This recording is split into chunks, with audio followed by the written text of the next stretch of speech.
My name is Tracy Bradford. My title right now is pretty much special assistant still. I am a retired agent. I came back on the annuity program to assist with moving assets from here in the DC area to Huntsville, Alabama. And my hometown is Anniston, Alabama. I was an FBI agent for about 23 years. I've been back here as a retiree for a year and a half. What inspired me to become an agent? Actually, it was a friend. At the time, I was working at Calhoun County 911 in Alabama, and a friend of mine who was a captain in the local police department, this was his dream, and talked to him, and so I carried out his dream. If I were not an agent, my goal was to become an attorney. To prepare myself for the challenge, I actually went out with some of the local police department officers and started working out. I was not working out the way I should have, so I tried to get physically fit, but I also did a little bit of research to find out what the Bureau was really about, just to get more knowledge base of what I was walking into. The most rewarding part of the job as an agent, the people. All of the people that you meet, whether it's in the community, whether it's other federal agencies or local agencies, just the people that you meet. Since becoming an agent, I think the most that I've learned about myself is my strengths. A lot more strength there than I thought initially. Some of the myths about being an FBI agent that aren't true, that we're all one type.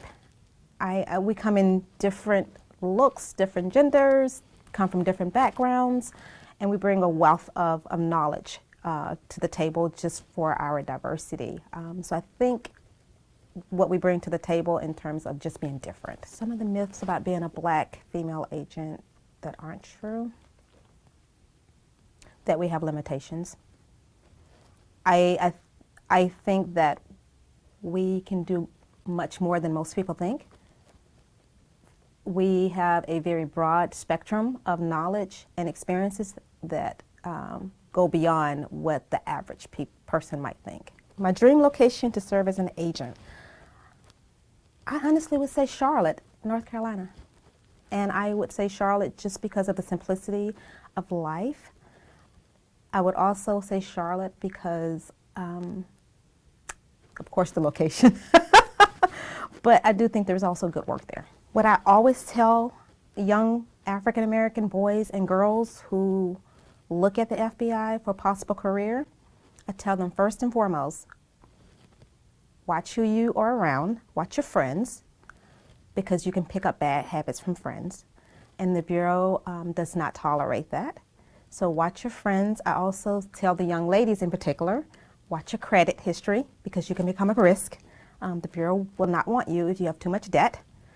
I just talk to them about being them, but also about being personable to people.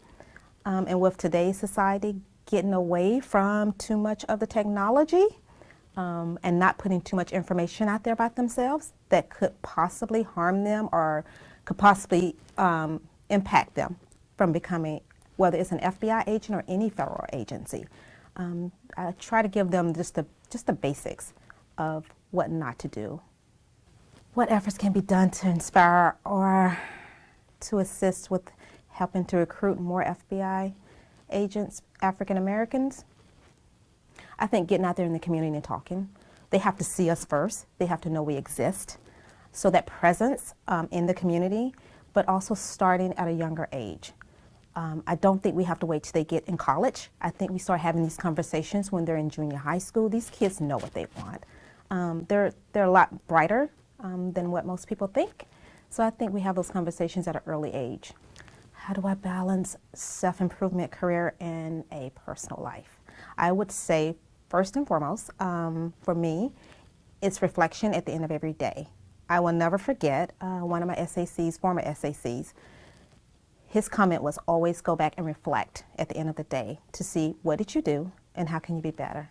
So for me, it's self-reflection. And with balancing the career and the family, I try to get away. I try to have a broad spectrum of friends. And of course, family is there, but a broad spectrum of friends that are not just Bureau, so that I can learn more from different people, but also have a balance, or I try to have a balance in terms of race and genders, so that we can learn from each other. So I would say balancing it out is just getting outside of the Bureau too. And sometimes the Bureau is 24/7, We know that, but sometimes you have to have some downtime and just learn from people outside of the Bureau. Tuscany. It's been a dream, and I have not yet made it there. I can be found in my spare time watching reality television. I am currently reading a book called The Uneducated, and it is a book that some of the people within my unit right now, we're all getting together to read that, and we're going to discuss it when we come back from the holidays. My musical playlist consists of a variety of music, everything from rap to gospel to R&B. If there's one quote that I would say to others, to other agents, to other people, it would be that everything has a shelf life. And what I mean by that is if you're struggling or if you're going through anything, if you're in a place where you don't feel you're really excelling or you're not meeting expectations, just hang in there, because time will pass, everything comes with time, and everything has a shelf life, and you'll have your opportunities. Just be patient. What is a quote that I would give to U.S. citizens during this time that we're in? I would just have to say, America is America the Beautiful. Just hang in there.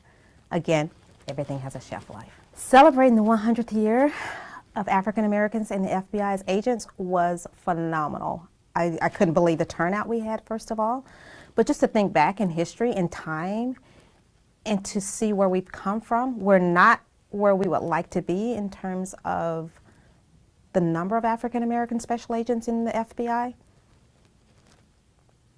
but we have done some remarkable things with the number of people that we have had in terms of African Americans. I just would like to encourage young people who might be thinking about employment with FBI, particularly as a special agent.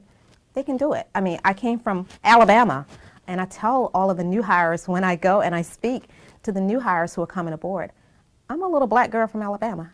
If I can do it, they certainly can do it.